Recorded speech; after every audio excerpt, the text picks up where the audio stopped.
हम लोग अभी इस क्लास में ज्योग्राफी के इम्पोर्टेंट क्वेश्चन को कवर करेंगे। ज्योग्राफी के वैसे प्रश्न को पढ़ेंगे जो पिछले किसी न किसी एग्जाम में पूछा जा चुका है और आने वाले जो दिनों में एग्जाम होने वाला है। बिहार पुलिस का अपकमिंग वैकेंसी है, टीचर का वैकेंसी है और भी बहुत सारे बिहार के अंदर बहुत ऐसे हैं पोस्ट जो वैकेंसी आ रही है। तो उन सभी एग्जाम के लिए ये वीडियो आप लोगों के लिए बेहद महत्वपूर्ण हो सकता है। ज्योग्राफी के इंपॉर्टेंट प्रश्न के साथ साथ में हम उसको पूरे डिटेल एक्सप्लेन करके आप लोगों को समझाने का प्रयास करेंगे। तो इस क्लास को शुरू करते हैं। देखिए क्वेश्चन दिया गया है, भारत का सबसे दक्षिणतम बिंदु कौन सा है? भारत का सबसे दक्षिणतम बिंदु है इंदिरा पॉइंट। भारत का सबसे दक्षिणतम बिंदु इंदिरा पॉइंट, और ये इंदिरा पॉइंट का ही दूसरा नाम है पिगमेलियन पॉइंट, भी ध्यान रखिएगा। पिगमेलियन पॉइंट, पिगमेलियन पॉइंट इसका दूसरा नाम है, ध्यान रखिएगा। और ये है कहां पर? ग्रेट निकोबार द्वीप समूह में। कहां पर है? ग्रेट निकोबार द्वीप समूह में। ग्रेट निकोबार द्वीप समूह के अंदर ये स्थित है। भारत का सबसे दक्षिणतम बिंदु इंदिरा पॉइंट है। इसी इंदिरा पॉइंट का दूसरा नाम क्या है? Pygmalion point. और ये कहां पर है? ग्रेट निकोबार द्वीप समूह के अंदर स्थित है। अगर हम लोग बात कर ले उत्तरी बिंदु, भारत का सबसे उत्तरी बिंदु कौन सा है? इंदिरा कौल। इंदिरा कौल भारत का सबसे उत्तरी बिंदु है और ये किस राज्य के अंदर आता है? जम्मू कश्मीर के अंदर। पश्चिमी बिंदु की बात करें तो पश्चिमी बिंदु है सरक्रिक। कौन सा है? सरक्रिक। भारत का सबसे पश्चिमी बिंदु कौन सी है? सरक्रिक कहां पर है? ये गुजरात के अंदर है। गुजरात का कच्छ जिला, गुजरात के अंदर है भारत का सबसे पश्चिमी बिंदु, जिसका क्या नाम है? सरक्रिक रेखा, है ना। और अगर हम लोग पूर्वी की बात करें तो पूर्वी का जो नाम है कितबू है, और ये कितबू अरुणाचल प्रदेश के अंदर स्थित है। अरुणाचल प्रदेश, अरुणाचल प्रदेश में स्थित है। तो इस तरह से हम लोगों ने भारत का पूर्वी बिंदु, पश्चिमी बिंदु, उत्तरी और दक्षिणी सभी बिंदुओं को देख लिया। अगर सबसे पहले पूछा जो गया था प्रश्न में, भारत का सबसे दक्षिणतम बिंदु कौन सा है? भारत का सबसे दक्षिणतम बिंदु इंदिरा पॉइंट है। इसी का दूसरा नाम है पिगमेलियन पॉइंट, जो ग्रेट निकोबार द्वीप समूह के अंदर स्थित है। भारत का सबसे उत्तरी बिंदु कौन सा है? इंदिरा कौल है, और ये इंदिरा कौल जम्मू कश्मीर के अंदर स्थित है। पश्चिमी बिंदु सरक्रिक है जो गुजरात में है, और पूर्वी बिंदु जो है वो पूर्वी बिंदु है कितबू, और ये कितबू कहां पर है? अरुणाचल प्रदेश के अंदर स्थित है। ठीक है, नेक्स्ट क्वेश्चन देखते हैं। अगला प्रश्न देखिए, नेक्स्ट क्वेश्चन क्या है? नेक्स्ट क्वेश्चन है, मैकमोहन रेखा किन दो देशों के बीच मध्य स्थित है? ध्यान रखिएगा, मैकमोहन रेखा जो है भारत और चीन के बीच में है। मैकमोहन रेखा किन दो देशों के मध्य है? भारत और चीन के बीच में है। और ये ध्यान रखिएगा, मैकमोहन रेखा का निर्धारण कब हुआ है? 1914 ईस्वी में, है ना। मैकमोहन रेखा का निर्धारण किस वर्ष हुआ है? 1914 ईस्वी में हुआ है। मैकमोहन रेखा भारत और चीन के बीच में है। अगर हम लोग बात कर लें डूरंड रेखा, ये डूरंड रेखा पहले भारत यानी भारत और अफगानिस्तान के बीच में था। भारत और अफगानिस्तान के बीच में था, लेकिन वर्तमान समय में ये जो हो गया है अफगानिस्तान और पाकिस्तान के बीच। ये किसके किसके मध्य है? पाकिस्तान और अफगानिस्तान के बीच में है प्रेजेंट टाइम में। और इसका निर्धारण हुआ था 1896 में। कब हुआ था इस सीमा रेखा का निर्धारण? 1896 में। डूरंड रेखा की बात करें तो डूरंड रेखा भारत और अफगानिस्तान के बीच में है, लेकिन वर्तमान समय में डूरंड रेखा किसके किसके बीच में है? पाकिस्तान और अफगानिस्तान के बीच में। नेक्स्ट क्वेश्चन, नेक्स्ट जो है रेड क्लिफ रेखा, तो ध्यान रखेंगे रेड क्लिफ रेखा ये भारत और पाकिस्तान के बीच में है। भारत और पाकिस्तान के बीच में कौन सी सीमा रेखा है? तो ध्यान रखिएगा रेड क्लिफ रेखा है, और इसका निर्धारण किस वर्ष हुआ है? 1947 में। कब निर्धारण हुआ है? 1947 में। तो तीनों क्वेश्चन बेहद इंपॉर्टेंट है, कहीं ना कहीं एग्जाम में आप लोगों को देखने के लिए मिलेगा। प्रश्न वैसे दिया जो गया था, मेन क्वेश्चन था मैकमोहन रेखा किन दो देशों के बीच में था। मेन क्वेश्चन क्या था? मैकमोहन रेखा किन दो देशों के बीच है? तो मैकमोहन रेखा भारत और चीन के बीच में, जिसका निर्धारण कब हुआ है? 1914 ईस्वी में हुआ है। अगर बात कर ले डूरंड रेखा, तो डूरंड रेखा पहले भारत और अफगानिस्तान के बीच में था। किसके किसके बीच? भारत और अफगानिस्तान के बीच में, लेकिन अब ये हो गया है पाकिस्तान और अफगानिस्तान की। इसका इस सीमा रेखा यानी डूरंड सीमा रेखा का निर्धारण कब हुआ? 1896 में। और आगे बात करते हैं रेड क्लिफ रेखा की बात करें तो रेड क्लिफ रेखा भारत और पाकिस्तान के बीच में, किसके किसके बीच है? भारत और पाकिस्तान के बीच में कौन सी सीमा रेखा निर्धारित है? तो ध्यान रखिएगा रेड क्लिफ रेखा। और इसका निर्धारण किस वर्ष हुआ? 1947 में हुआ। नेक्स्ट क्वेश्चन देखते हैं, अगला प्रश्न देखिए। नेक्स्ट क्वेश्चन है सर्वाधिक राज्यों की सीमा से लगने वाले भारतीय राज्य, यानी कि सर्वाधिक राज्यों की सीमा से लगने वाले भारतीय राज्य कौन सा है? तो ये जो है उत्तर प्रदेश, ये 8 राज्यों से सीमा बनाती है। कितने राज्यों से सीमा बनाती है? 8 राज्यों से सीमा बनाती है। सर्वाधिक राज्यों की सीमा से लगने वाले भारतीय राज्य कौन सा है?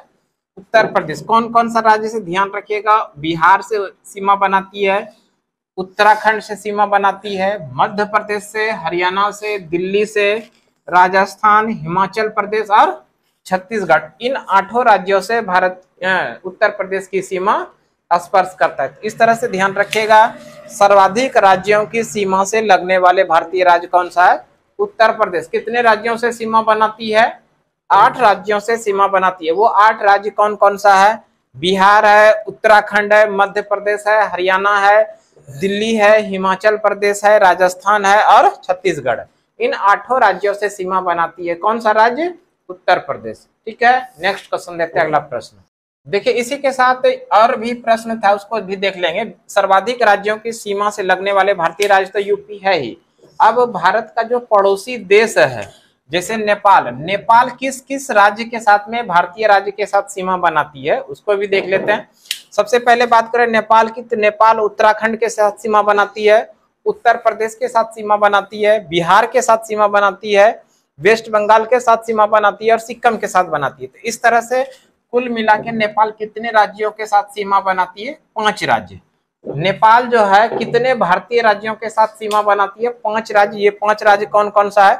उत्तराखंड है, उत्तर प्रदेश है, बिहार है, पश्चिम बंगाल है और सिक्किम है। उसी तरह बांग्लादेश की बात करें, बांग्लादेश कितने भारतीय राज्यों के साथ सीमा बनाती है?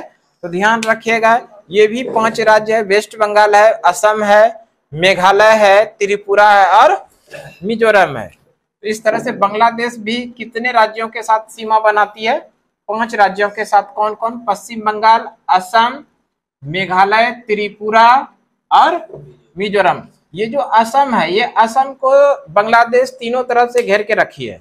तो प्रश्न आपको कभी कभी देखने के लिए मिलेगा कि तीनों तरफ से बांग्लादेश घेर के रखी है कौन सा राज्य को? तो ध्यान रखिएगा, असम। असम को तीनों तरफ से बांग्लादेश घेर के रखी है। वो कौन सा देश है? बांग्लादेश। बांग्लादेश के तीनों ओर कौन सा है राज्य है? असम। बीच में भारतीय सीमा स्पर्श करती है असम का। अगर हम लोग बात कर लें पाकिस्तान, पाकिस्तान से भारत के कितने राज्य सटे हुए हैं? तो ध्यान रखिएगा, इसके लिए एक शॉर्ट ट्रिक है, पंगु राज्य। शॉर्ट ट्रिक है, क्या है? पंगु राज्य। देखिए, प से हो जाएगा पंजाब, गो से हो जाएगा गुजरात और रा से हो जाएगा राजस्थान और जो से हो जाएगा जम्मू कश्मीर। इन 4 राज्यों के साथ सीमा बनाती है कौन? पाकिस्तान। पाकिस्तान की सीमा से लगे हुए भारतीय राज्य कितने हैं? 4। कौन है? पंगु राज्य। क्या है? पंगु राज्य। प से हो जाएगा पंजाब, गो से हो जाएगा गुजरात, रो से हो जाएगा राजस्थान और जो से हो जाएगा जम्मू कश्मीर। इन 4 राज्यों की सीमा पाकिस्तान के साथ में स्पर्श करती है। नेक्स्ट क्वेश्चन है, उसी में देख लेते हैं नेपाल। नेपाल देखिए, ये जो भूटान, नेपाल, ध्यान रखिएगा, नेपाल एक तरफ में नेपाल, दूसरे तरफ में भूटान और एक तरफ में चीन। अच्छा हाँ, एक तरफ में भारतीय राज्य। ये ऐसा एकमात्र राज्य है जो कि तीनों, उसकी जो सीमा है 3 अलग अलग देशों से लगती है। वो कौन सा राज्य है? सिक्किम। सिक्किम का 3 जो एरिया है, वो 3 एरिया में तीनों अलग अलग देश लगती है। वो कौन सा है? नेपाल, भूटान और चीन। एक तरफ से नेपाल है, दूसरे तरफ में भूटान है, तीसरे तरफ में चीन है। ऐसा लगने वाला है राज्य कौन सा है? सिक्किम। और एक प्रश्न ध्यान रखिएगा, तीनों ओर से बांग्लादेश घेर के जो रखी है वो कौन सा राज्य है? भारत का असम है। और ये तीनों अलग अलग देश है, लेकिन उस प्रश्न में क्या है? तीनों तरफ से कौन घेर के रखी है? बांग्लादेश। और इसमें क्या है? एक तरफ में नेपाल है, दूसरी तरफ में भूटान है, एक तरफ में चीन है। इसको कौन सा ऐसा राज्य है? वो सिक्किम है। नेक्स्ट क्वेश्चन देखते हैं, अगला प्रश्न देखिए। नेक्स्ट क्वेश्चन रबी फसल से संबंधित है कि रबी फसल की बुआई, रबी फसल की अगर बुआई की बात करें तो रबी फसल की बुआई अक्टूबर नवंबर में की जाती है। कब की जाती है? अक्टूबर नवंबर में की जाती है और मार्च अप्रैल में ये काट ली जाती है। तो ऐसे फसल को कहेंगे रबी फसल।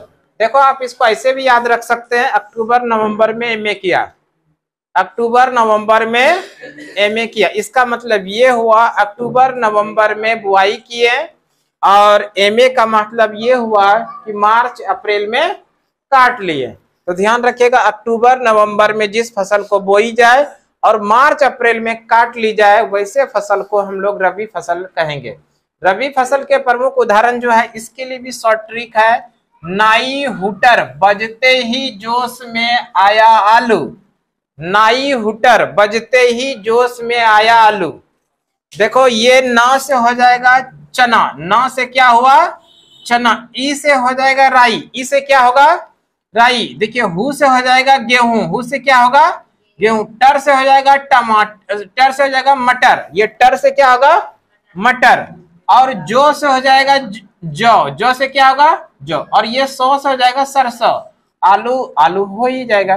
तो इस तरह से ध्यान रखिएगा, ये सभी फसल जो है ये रबी फसल के उदाहरण है। ये किस फसल का उदाहरण है? रबी फसल का उदाहरण है।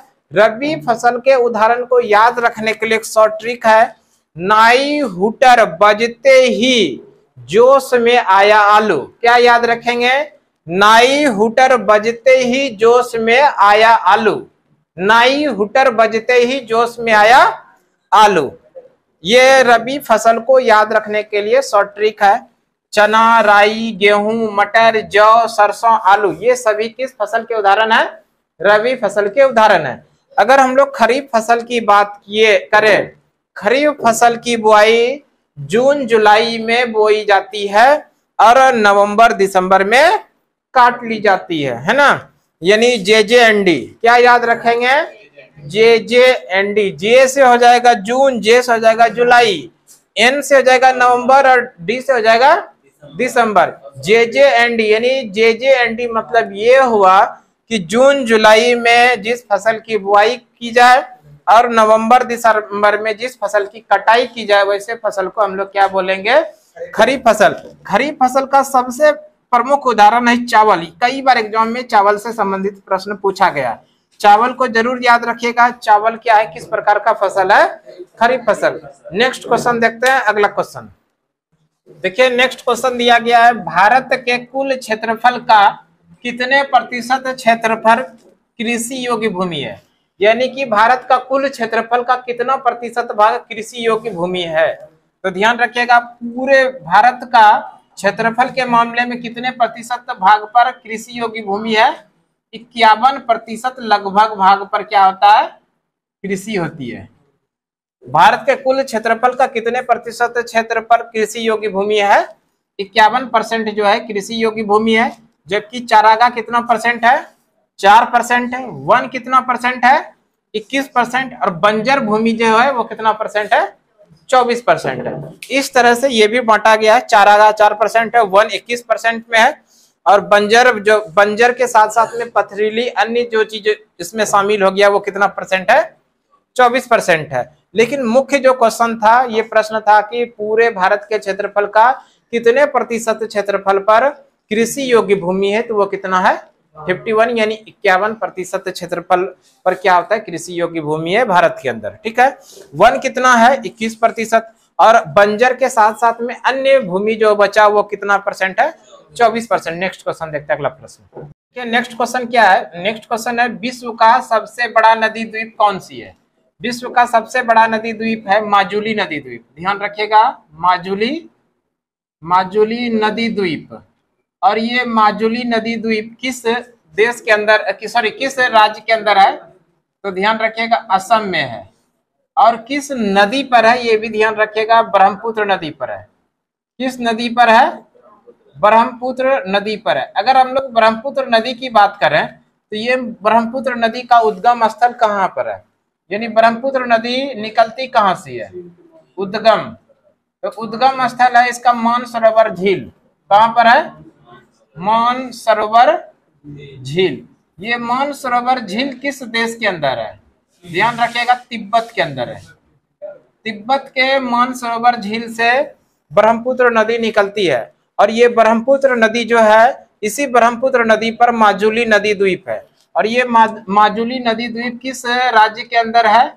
असम में है। माजुली नदी द्वीप विश्व की सबसे बड़ी नदी द्वीप है। अगर हम लोग बात करें ब्रह्मपुत्र नदी को बांग्लादेश में किस नाम से जानते हैं? ब्रह्मपुत्र नदी को बांग्लादेश में जमुना के नाम से जानते हैं, ध्यान रखिएगा, जमुना। बांग्लादेश में ब्रह्मपुत्र नदी को क्या कहते हैं? जमुना। और इसी बांग्लादेश में गंगा नदी को किस नाम से जानते हैं? मेघना। मेघना नहीं, इसको कहते हैं पद्मा, ध्यान रखिएगा, पद्मा। क्या कहते हैं? पद्मा। और ये पद्मा और जमुना, इसकी संयुक्त धारा जो है उसको मेघना कहते हैं, है ना। इस दोनों की संयुक्त जो धारा होगी उसको क्या कहते हैं? मेघना। यानी कि बांग्लादेश में ब्रह्मपुत्र नदी को जमुना कहेंगे और बांग्लादेश में गंगा नदी को पद्मा कहेंगे। और जब इस दोनों नदी का जो संयुक्त धारा होगा उसको क्या कहेंगे?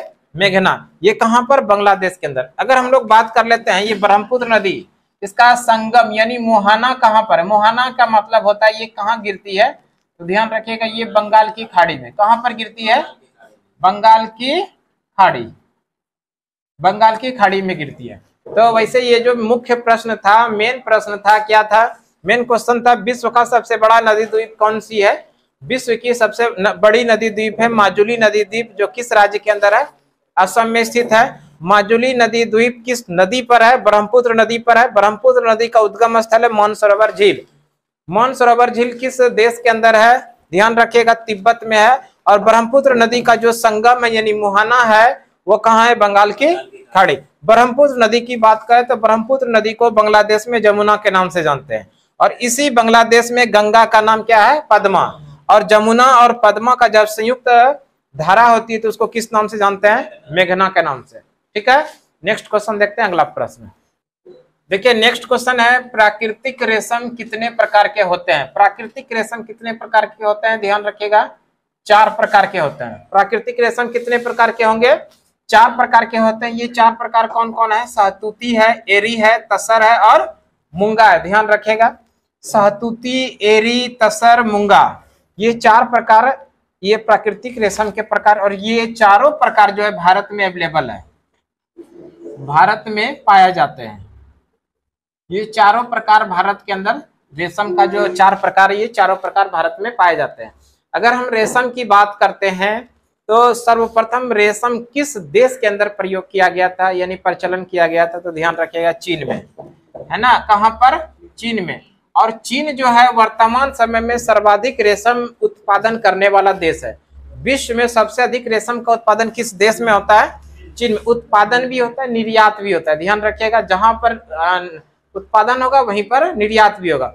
विश्व में सबसे अधिक चीन ऐसा देश है जहां पर कि रेशम का उत्पादन होता है। अगर हम लोग भारत में बात करें तो भारत में सबसे अधिक रेशम का उत्पादन किस राज्य में होता है? तो ध्यान रखिएगा, कर्नाटक में। किस राज्य के अंदर होता है? भारत में। भारत में कर्नाटक के अंदर होता है सर्वाधिक रेशम का उत्पादन।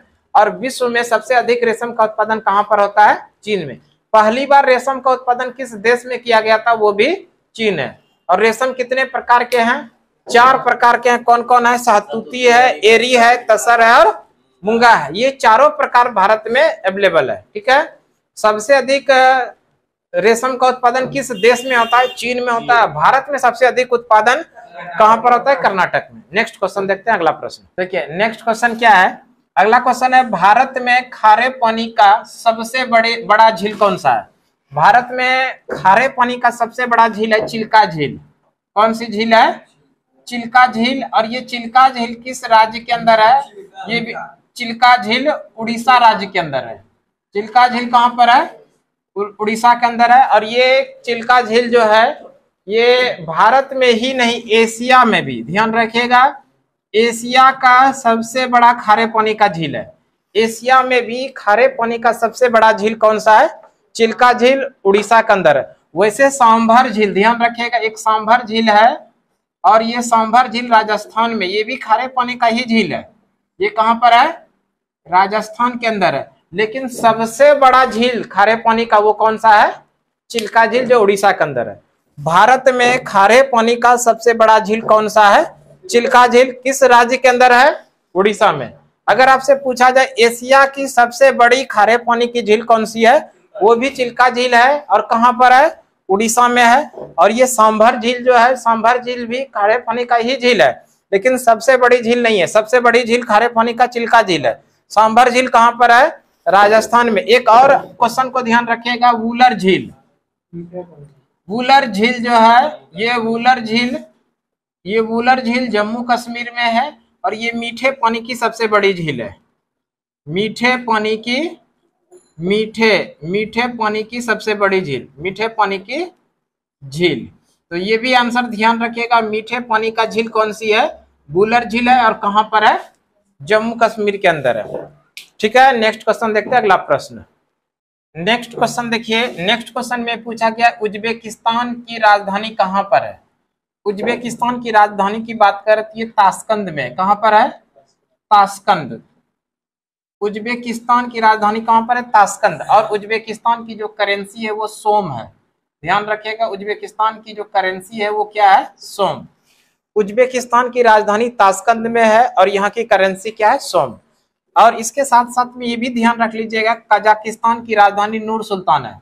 कजाकिस्तान की राजधानी नूर सुल्तान और यहाँ की करेंसी क्या है? टेंगे। कजाकिस्तान की करेंसी क्या है? टेंगे। कजाकिस्तान की राजधानी कहां पर है? नूर सुल्तान। आगे बात करें किर्गिस्तान, देखो अलग अलग है, ध्यान रखिएगा। किर्गिस्तान की राजधानी बिश्केक है। किर्गिस्तान की राजधानी कहां पर है? बिश्केक। और इसकी जो किर्गिस्तान का जो करेंसी है वो क्या है? सोम है। ध्यान रखिएगा, किर्गिस्तान का जो करेंसी है वो क्या है? सोम। और किर्गिस्तान का राजधानी बिश्केक है। तजाकिस्तान की बात करें, तजाकिस्तान, ये तजाकिस्तान की राजधानी दुशांबे है। तजाकिस्तान की राजधानी कहाँ है? दुशांबे। और यहाँ की करेंसी क्या है? सोमनी। तजाकिस्तान की करेंसी क्या है? सोमनी। आगे बात करते हैं तुर्कमेनिस्तान, ये परीक्षा में आया हुआ सवाल है। तुर्कमेनिस्तान, बिहार एसएससी का एग्जाम में ये प्रश्न पूछा गया था, तुर्कमेनिस्तान की राजधानी कहाँ पर है? तो ध्यान रखिएगा, तुर्कमेनिस्तान की राजधानी अशगाबत है। कहाँ पर है? अशगाबत। और ये अशगाबत, ध्यान रखिएगा, तुर्कमेनिस्तान की करेंसी क्या है? मनत। और ये भी प्रश्न ध्यान रखिएगा, यूएई, संयुक्त अरब अमीरात, संयुक्त अरब अमीरात की राजधानी अबू धाबी है। संयुक्त अरब अमीरात का जो करेंसी है वो क्या है? दिरहम। ठीक है, तो आज की क्लास हम लोग यहीं तक रहने देते हैं। अगले क्लास में फिर से अगले दिन मिलते हैं। तब तक के लिए धन्यवाद। जय हिंद।